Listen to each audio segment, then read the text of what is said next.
मूल सवाल इसी को लेकर था मल्होत्रा साहब कि जो वेस्ट का प्रोपेगेंडा है वो इंडिया के हित में कभी नहीं हो सकता। वो हमारे हित का सोच के अपना अपना एजेंडा सेट नहीं करते। उसी में अगर फंसेंगे तो प्रॉब्लम होगी। आपने ये भी ठीक कहा, आपने ये भी पहले ठीक कहा कि ये दोनों तरफ, दोनों दलों के लिए बराबर लागू होता है कि वो इस बात का ख्याल रखें। अनुराग भदौरिया जी को मैं लेके आना चाहता हूं इस पे चर्चा में। अनुराग भदौरिया साहब, कांग्रेस पार्टी जिनमें अपना भविष्य देख रही है, प्रधानमंत्री देख रही है भविष्य का, उनका चीन, पुलवामा, आतंकवाद, उग्रवाद पर क्या स्टैंड है आपने सुना होगा। समाजवादी पार्टी इसको किस तरह देखती है?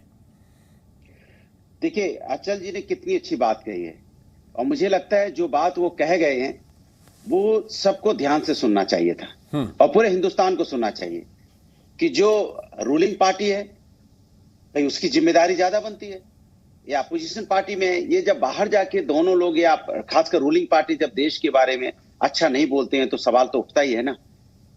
आज इतना चीख चिल्ला रहे हैं तो जिम्मेदारी तो रूलिंग पार्टी की होती है कि वो लोग भी, जैसे अचल जी ने बताया, अब उसके कोड ऑफ कंडक्ट तो सबके ऊपर अप्लाई होता है।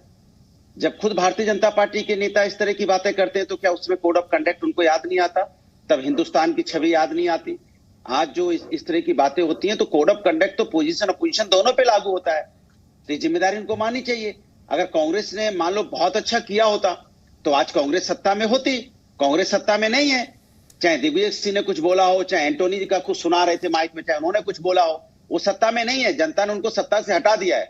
उन्होंने गलत किया होगा कुछ ना कुछ, तभी तो जनता ने हटाया ना।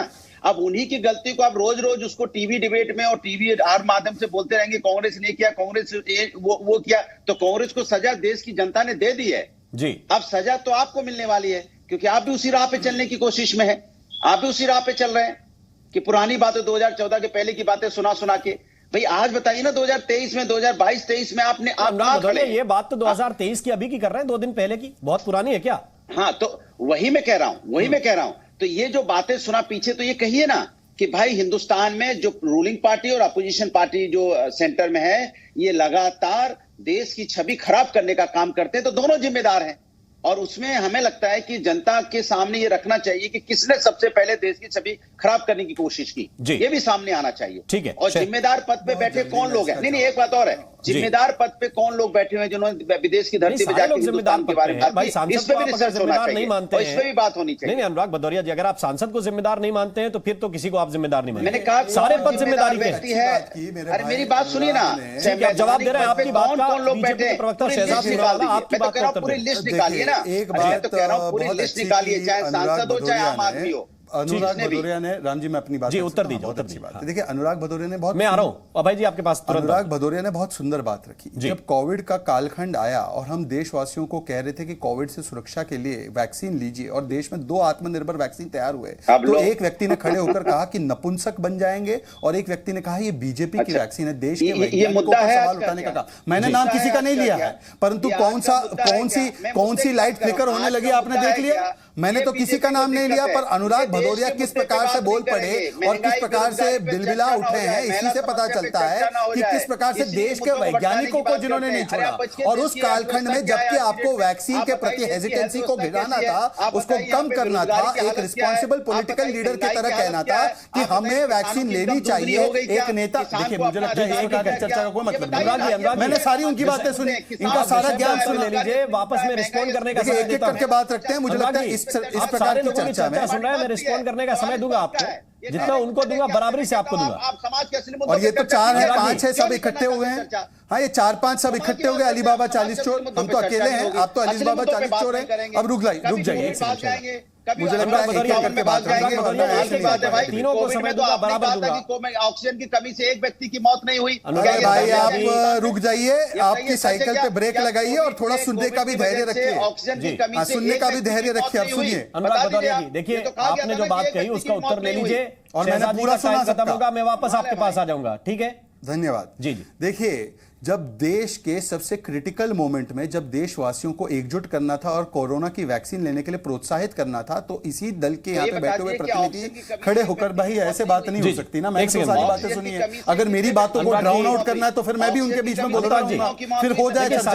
ऐसे नहीं होती सारे लोग। जनता मेरी बातों को सुनने के लिए देखती है टेलीविजन डिबेट। इनके इस प्रकार के हस्तक्षेप आपके पास अभय दुबे दोनों के पास जाना है, दोनों ही विपक्ष के लीडर हैं आप लोग।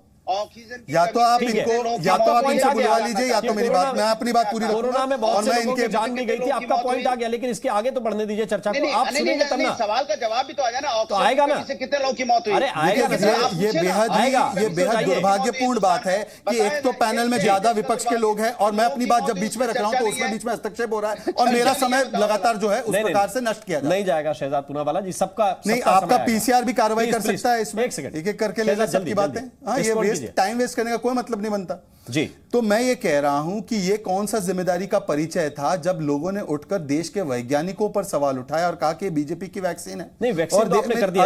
अब राम भाई आप बीच में बोल पड़ेंगे, नहीं बोल रहा हूं, आप तय कर लो। आप लोग मुझे आधा मिनट कब दे सकते हैं मुझे बता दो, फिर मैं पूरा मिनट दूंगा मैं, लेकिन इसके आगे भी तो बड़ी बीजेपी के वैक्सीन के आगे। पर आप बीच में ऑर्केस्ट्रा की तरह आप और वो बोलेंगे तो कैसे होगा भाई? नहीं, देखिए आप किसी बात को रिपीट करेंगे तो मुझे कहना पड़ेगा। क्योंकि 4 बार उन्होंने बीच में मैंने उनको भी रोका है, मैंने उनको भी रोका। अब मैं अपनी पूरी बात, प्लीज बोलिए।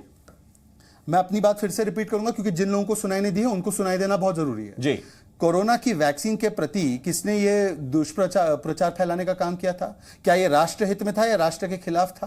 क्या ये जिम्मेदारी भरा का एक परिचय था जब एक पूर्व मुख्यमंत्री खड़े होकर ये कहते हैं? दूसरी बात, उन्होंने, चलिए बाकी सब तो छोड़ दीजिए, देश की सुरक्षा को लेकर रामगोपाल यादव का यह बयान आया है, Pulwama attack conspiracy to fetch votes, मतलब कि भारत की सेना और सैन्य बलों ने पुलवामा होने दिया और अपने 40 जवानों को शहीद किया ताकि बीजेपी को वोट मिल सके, मतलब कि वो बीजेपी के साथ मिले हुए। आज मैं स्पष्ट तरीके से चाहता हूं एक बयान, क्या अनुराग भदौरिया इस बयान के साथ खड़े हैं या वो भारत की सेना और सुरक्षा बलों पर भरोसा रखते हैं और उनको यकीन है कि पाकिस्तान ने पुलवामा किया है? इस पर स्पष्टीकरण आना चाहिए। तीसरी बात, देखिए बार बार क्या हो रहा है कि एक व्यक्ति के विरोध में उतरते उतरते देश विरोध में उतरने का काम, चाहे वो वैज्ञानिक हो चाहे वो सेना हो, इन पर सवाल खड़ा करना, संस्थाओं पर कंडीशनल कमिटमेंट रखना। चुनाव जीत जाए तब तो इलेक्शन कमीशन ठीक, ईवीएम ठीक, सुप्रीम कोर्ट ठीक, अगर हम चुनाव हार जाए या फैसला हमारे खिलाफ आ जाए तो चुनाव आयोग भी गलत, हमारे खिलाफ सुप्रीम कोर्ट चला गया। इस प्रकार का कंडीशनल कमिटमेंट नहीं हो सकता। मैं आखिरी बात कहना चाहता हूं, देखिए ये वो लोग हैं जिन्होंने इमरजेंसी लगाई, जिन्होंने 75 के दौर में इमरजेंसी लगाकर तमाम संस्थाओं को कुचलने का काम किया। सुप्रीम कोर्ट में जस्टिस बहारुल इस्लाम कौन है जरा पूछिए अभय दुबे से। कभी वो सांसद बने और सांसद बनने के बाद उनको जज बनाया गया, फिर जज बनने के बाद उनको फिर से सांसदी का टिकट दिया। ये लोग जब संस्थाओं के विषय में बात करते हैं तो ऐसा लगता है मानो शैतान जो है वो कुरान और गीता का पाठ पढ़ा रहा है। इसीलिए अब अनुराग भदौरिया रिस्पॉन्ड करेंगे आपकी बात को, फिर मैं वापस चलूंगा।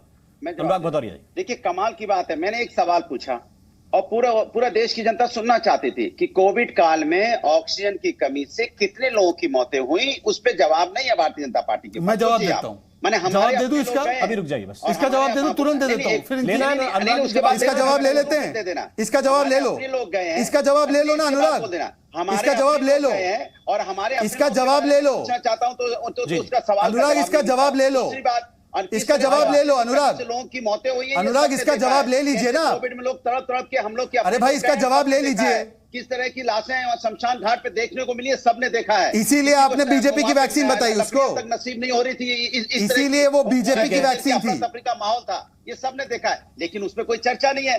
वैज्ञानिक और सेना की बात कर रहे हैं। अरे मैं पूछ रहा हूं कि डिस्ट्रीब्यूशन सिस्टम आपका फेलियर है तो उसमें हम क्या कर ले? आपका डिस्ट्रीब्यूशन सिस्टम ऐसा क्या वैक्सीन से नपुंसकता हुई? क्या क्या अखिलेश यादव ने आज तक वैक्सीन ली, इसका एक तस्वीर जारी किया है क्या? सिस्टम पे उठाया, क्या अखिलेश यादव ने आज तक वैक्सीन ली है? इसका राहुल गांधी और अखिलेश यादव ने वापस जारी किया है क्या? अभय जी के पास वापस जाता हूं, अभय जी के पास में वापस लौट कर जाता हूं।